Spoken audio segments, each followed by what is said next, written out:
All right, guys, so I wanted to give you an update on the cupola since I have a couple videos on it, and it's really one of the most interesting features on this cabin that people are interested in. I'm up there right now. Showed it to you before, but I've got it pretty well cleaned out. So I vacuumed it, swept it as best I could. I don't know if it'll ever be completely clean, but it's pretty clean for now. And then I'm gonna have to probably continue to clean it over and over and over to get it usable in any sense. The this window here, of course, you can see it's open, and that's, as far as I can tell, the only one of these windows that's opens. So that's nice. I've got it kind of airing out. You can see one thing I noticed, and if you refer to some of my older videos, this side was just behind the rigid insulation, just solid mouse nest, and still behind this tar paper that has an air gap, there's just it's all just mouse nest back there. So this is the southwest corner, give or take, of the cupola. So even right now with a little bit of sun today, you can see or I can tell that this side is nice and warm compared to the rest of the building. And with that insulation on there, I bet it stayed nice and warm for those mice. So you can see they left the tar paper and didn't really have much to do with the rest of this cupola, except for this side where they must have been picking up that solar radiation down here as well. So I haven't decided what I'm gonna do yet. One idea is to open up all these floorboards and just kind of let natural light come into the building and make it feel bigger down below. I don't know exactly what kind of functional use I would do up here. One thing I've been assessing, and you can kind of tell if you watch my videos, is I'm still in the assessment phase of understanding what condition this cabin is in, because no one has really cared for it or stayed here for 20 years. And I think even before then it was mostly just a weekend kind of party cabin is what I'm told, how it was used. But I knew that there was some issues with the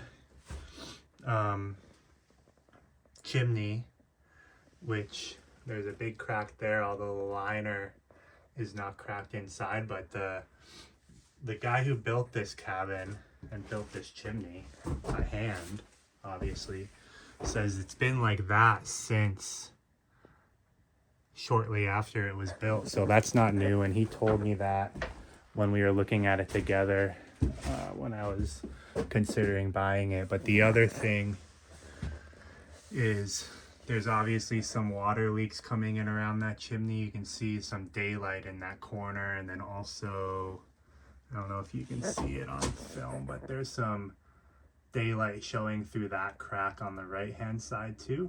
And then obviously some water damage where the water comes in. The bottom of that 2x6 is pretty rotted, and then over here where it was collecting, getting hung up in the insulation, and then down here too, this is rotten. So we were getting probably some water coming down, kind of see where it was probably coming down and leaking down, getting stuck. This was packed full of insulation, fiberglass, so that was holding it tight to this. Yeah, so we got to figure that out. With my bathroom situation downstairs running into where that chimney goes down the middle of the building, I'm leaning towards already just abandoning that chimney and doing a stainless steel through the wall.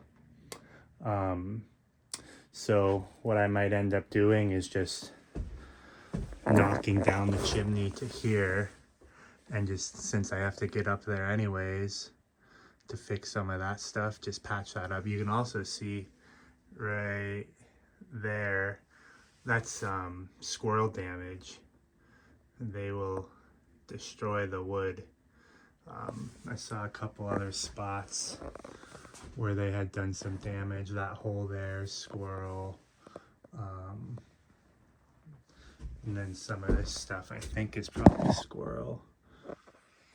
But I'm gonna have to deal with some water intrusion repairs there. So anyways, I might just knock down this chimney to here where it's already disconnected and just go straight over that. I don't know.